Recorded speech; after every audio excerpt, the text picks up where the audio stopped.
How's it going, fam? It's Erica with Not Your Average EDC, and today we are going to talk about the Tactile knife company Rockwall. This is not a review, it's just my first impressions from using it for the last week, sharpening it, using that sharpened edge. I just kind of want to give you guys my first impressions of it. So let's just recap on what initially happened with this knife. This was a birthday gift to me from my friend Jeremy. I made a video about it stating that it came without an edge, really, meaning I went to go cut with it and it wouldn't cut. And I realized that one edge, like one side of the edge had been put on, then the other side, but the burr was never removed. There was a very, very strong burr from the factory to the point where you couldn't actually cut because it wasn't apexed, so I couldn't use the knife.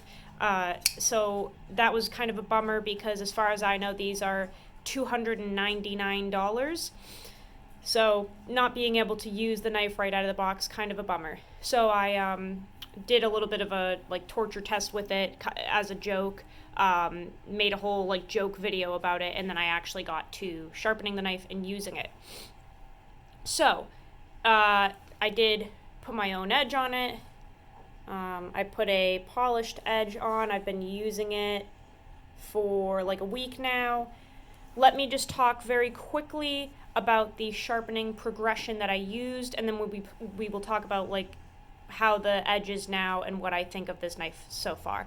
So the Magna Cut, I believe, is at 61 for Rockwall, and I figured I would just start on a 1000 grit Nanawa stone freehand. I was a little nervous that it wouldn't be strong enough. Hi, Marley. I was a little nervous that it wouldn't be a hard enough stone to counteract the hardness of this, but I just gave it a shot and it actually did work. So I did a 1000 grit Nanawa stone, and then I ended up just stropping this on a strop with white compound, and then the Three Rivers manufacturing strop that has their green compound on one side, raw leather on the other. And it took almost an hour to sharpen this, between sharpening and stropping, which kind of says something because this felt very hard on the stones. Now I know 61 isn't optimal for Magna Cut in my opinion. I would have really liked to see 64, 63 or 64, but not bad. It felt harder than it actually is, though. It felt even harder than Maximate. The way the steel was moving, it took a while. The burr that it created was very small and condensed and not as aggressive as other steels that I've worked with and even other Magna Cut. It just felt very hard and glassy on the stones, which is kind of a good thing. It means that they treated this well. It burred up very nicely, and I had mentioned in my first video that although there was no actual edge on it, the edge bevels on each side were very even, so I was really happy with that. I like that they were even on each side. So the sharpening experience was great. Stropping it was wonderful. It took a really nice edge. Like I said, it felt like it was treated very well on the stones. It polished up beautifully, and it has an incredible amount of bite for being a polished edge. I was very happy with how that entire mission went. So then in using it, it has been wonderful. I'm not hard using my knives anymore. Like I said, I got a new job. I'm working with dogs now, but opening feed bags, doing work at home, preparing food for my dogs because they eat a raw food diet at home. I've been using this for everything. Zip ties, all that good stuff. No noticeable damage to the edge at all. It's still got what feels like a good amount of bite. We'll test that in a little bit. So a decent amount of use, and it still feels good. I'm very happy with the results that I got from sharpening it. I feel like the sharpening experience was really beneficial for me, and I appreciate the quality of this blade that they gave me. Although it arrived really not that great, it feels like the heat treat kind of underneath the terrible edge it's good. It's very good so far. Let's see. I don't have any paper around here. Let's see if it'll still shave my arm after a week of use. It definitely was at first, but I don't know if it will now. I have been using it a good amount. So it is still shaving my arm. I don't know if you guys can see that strip there. Got one of those gross little tumbleweeds. So it's definitely still hair popping sharp. Nice clean shave. So it's good, guys. It's really good. This steel and the heat treat that they did on this knife it's very well done, and I am appreciating that. Along with the lack of ergonomics, it's a very comfortable knife. Food processing, which I do a lot of with this, for my dogs especially, really not bad. I kind of thought it was going to be tricky because it's just such a short blade in this direction. However, because it is so thin, it actually glides right through everything. Yeah, first impressions are very good with this. Deployment, nice and smooth, fires every time. I'm really liking it. The pocket clip leaves room for desire, but other than that, it's really not too bad. Now, you're probably picking up that I'm not like thrilled about this knife, right? Like, it's good. I keep saying it's good. Heat treat seems fabulous. Quality, other than the edge, really nice. But why am I not thrilled? Well, this kind of goes back to my original theory on American companies need to do better. What I mean by that is, if I'm paying the extra money for an American-made knife, I just want it to be right, guys. And opening a $299 knife out of the box and it can't actually cut anything because it was never apex, because the burr was never removed, that's embarrassing, right? That's a little embarrassing. I have heard horror stories about these just not being up to par quality-wise. And here's the thing. This company started off making pens, and then they hopped into knives. And their pens are fantastic, but I think when you move too quick, you might have too much on your plate, and this just doesn't have the quality out of the box that Tactile turn pens do, which is disappointing.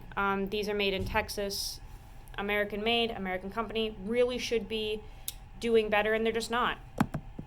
To open a $300 knife out of the box and not be able to use it until I put my own edge on it, that's frustrating because not everyone knows how to put their own edge on. Some people just don't. Some people don't know how to sharpen. Some people don't have sharpening supplies. Frustrating, very frustrating. And I had this conversation with somebody in the comments maybe a couple days ago. I will pay $100 or $120 for a Seki City, Japan Spyderco with the best heat treat on the market, production speaking, with uneven edge bevels and not bat an eye. What I won't want to do is spend $300 for even edge bevels and a blade that can't actually even cut out of the box. Does that make sense to you guys? That's where I stand.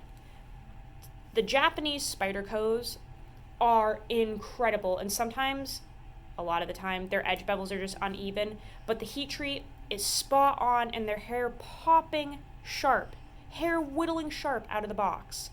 Heat treat on point, so sharp, just a little wonky on the edge bevels, like the width of them. It's usually like one side is shorter than the other side, but razor sharp and ready to work, and an incredible heat treat for, $100-$120, right? From overseas. I'll do that any day. I really don't want to pay double the price because it's American made and have even edge bevels for an edge that isn't actually even there. That's unacceptable to me. I can accept the Spyderco mishaps from overseas as long as the knife cuts out of the box and I know that heat treat is spot on. I can't support, even if you are an American company, I don't want to pay $300 or recommend that somebody buys a $300 knife if there's no edge, if the lock is failing, if the pocket clip is just, that's not even real life. That's really not even real life. Does that make sense? So although I fixed the issue, I am not thrilled with this company or this knife yet, just because I think that's unacceptable. I mean, the burr that it came with was so, it was so in your face. I just don't understand how quality control didn't see it, because you could see it. It wasn't even like you had to feel it. You could look at the edge and see that wire burr over the whole thing.